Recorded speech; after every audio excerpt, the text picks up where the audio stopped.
네. 자, 지니뮤직, 아시아나항공, 그린케미칼입니다. 세 종목 모두 아주 역시 뜨겁습니다.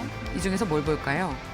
오늘 하락장 속에서도 유독 상승 탄력이 높은 지니뮤직을 조금 예. 소개를 드리겠습니다. 예. 아마 검색하신 분들 대부분이 이제 알고 계실 텐데요. 네. 이 테슬라에 대해서 지니뮤직 서비스를 진행을 하겠다, 탑재가 된다라는 소식과 함께 상승 탄력이 굉장히 높아지고 있습니다. 여기에 더불어서 지니 같은 경우는 이미 벤츠라든가 메르세데스 벤츠라든가 아니면 현대차 그리고 르노 삼성과 같은 이런 대형 자동차 회사들에도 파트너십을 과감하게 맺었던 상태다 보니까 이제는 이 스트리밍 시장에 대해서 좀 더 본격적으로 과감한 선보이는 모습을 나타내고 있다라고 소개를 드릴 것 같습니다.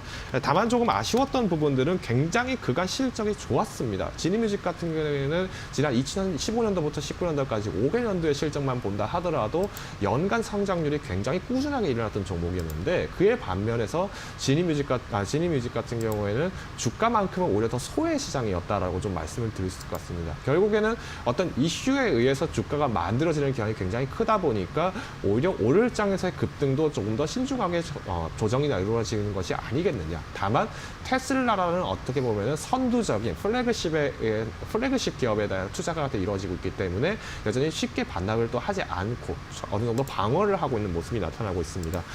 결국은 이제 지니뮤직도 마찬가지로 실적이 굉장히 좋은 편입니다. 하지만 유념하셔야 될 부분은 마찬가지로 우리가 자동차를 탔을 때 스트리밍 서비스로 듣는 분들도 계시겠지만은 블루투스를 통해서 기존에 들으시던 음악을 듣는 분들도 계신다는 점. 그렇기 때문에 언제든지 교체가 또 일어날 수 있는 점을 유념하시면서 진입하시는 것을 권고드리겠습니다. 근데 이런 종목은 어떻게 투자해야 돼요? 이건 정말 소식에 의해서 오르는 거잖아요. 네, 그렇죠. 그리고 이게 마치 이 소식에 실망을 하는 건지 아니면 기대감이 이미 반영이 돼서 떨어질 건지는 진짜 아무도 모르고 이 단기 사실 급등이 너무 커서 이런 종목은 그야말로 개인 투자자분들이 투자하시기에 괜찮나 좀 걱정이세요. 사실 이런 종목들 같은 경우는 신규로 진입하기 굉장히 부담스럽습니다. 또 여기다가 더불어서 어떤 관련주들이라고 본다면 결국에는 지니뮤직뿐만 아니라 이 스트리밍 서비스를 주관하는 게 결국 KT거든요. 그러니까 KT 같은 경우에도 마찬가지로 주가가 반영이 된다라면 이해가 되겠지만 지니뮤직만 혼자 이렇게 올라가는지, 그러니까 지니 그렇죠. 관련주만 올라갔고 예. 정작 KT는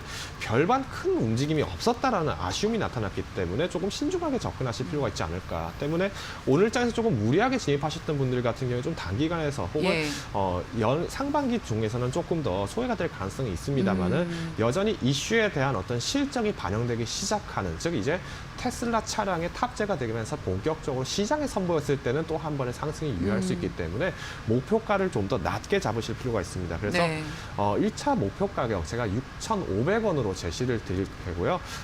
손절가격은 5,000원으로 제시를 드리도록 하겠습니다. 이 종목 그동안 오래 기다리셨던 개인 투자자분들이 오늘의 상승을 즐기는 것으로 그렇죠. 정리를 해보겠습니다.